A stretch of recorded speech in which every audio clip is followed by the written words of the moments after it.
tables are basically designed like this.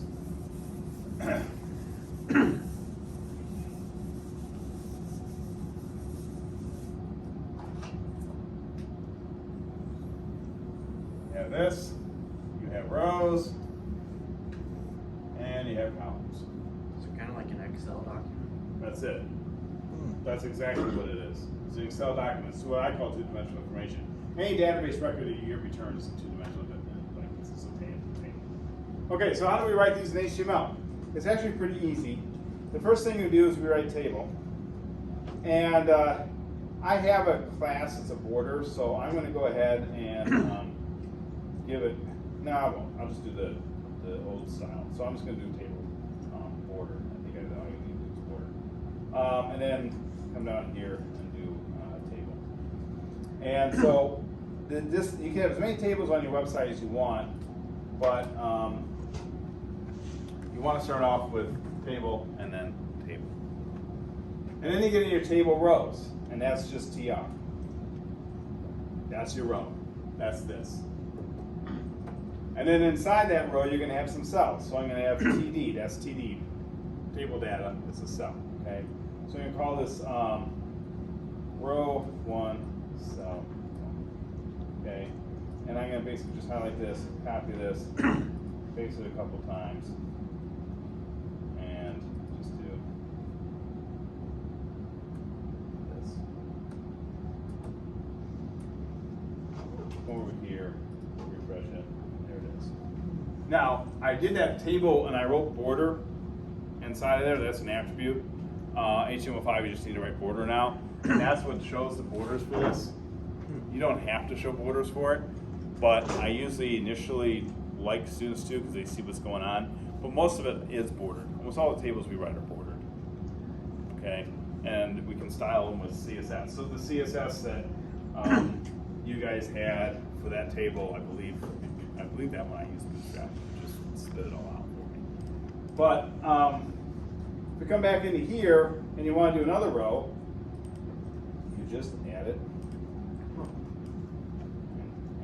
and that's it. Now this is obviously row 2, 2, 2. I know this is painful to watch me type. It's actually painful to do too. Okay, so we're both kind of having a little bit of pain right now. There it is. Perfect. Okay.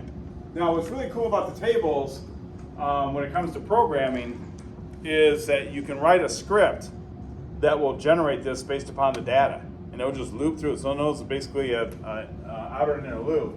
It's going to have an outer loop that's going to do your rows, the inner loop is going to do your cells in your rows, and it will spit it out like that.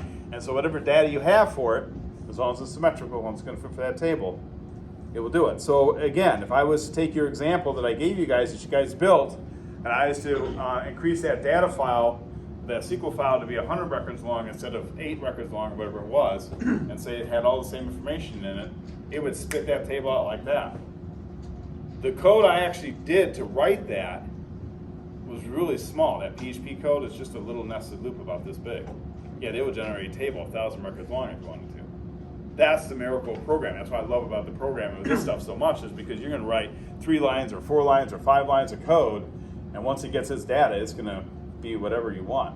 And the reason I guess I appreciate that is because the HTML students, you know, the Web 1.10 students, Web 2.10 students, they have to write all this stuff by hand because it's not programming yet. They haven't gone to that level yet. And so they have to write all these TRTDs all the way through. It's painful and it sucks, and they like Emmett because it helps them a little bit. But you guys, you don't have to worry about that. You just make sure your code that generates that table is written correctly, and it will never make a mistake because it's just repeating. Same with the LI. As long as you do your lists correctly, man, it will always be perfect. Because you're not going to introduce human error. As long as you've done it the first time perfect, and it's going through a loop, it's always going to be perfect. Okay? You can't introduce that human error.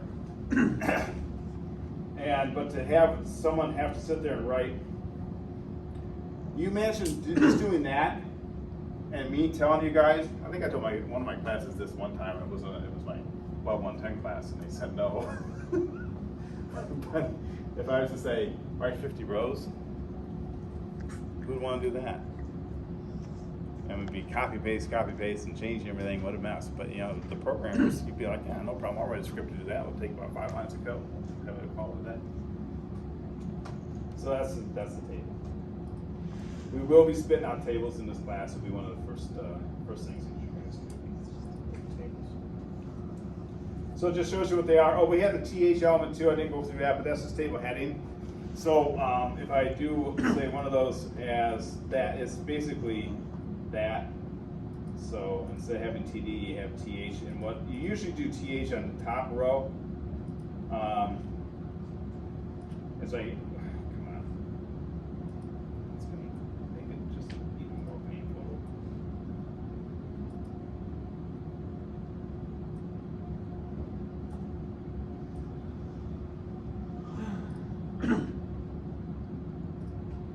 Bolted. See how I fold it a little bit? Yeah. Okay, that's what table header does. Usually you do table headers like here and here. That's it. Okay? Don't have to have them, but depends on what you're doing. Usually you do though. These are just some of the attributes you can get. You can span them. Sorted never works. You still have it in there and it never works. Just more examples of it. And that's it. Gosh, we did get done early. So that's basically it for the basic elements. These are the structures. These are what's going to cover or going to do your web pages. Okay, I know it was a lot to digest, and it's a lot to go through, and if you're not used to this stuff, it probably is overwhelming right now. Don't worry about it. You have this book right here for a reason, so you can go back and look the stuff up. Okay?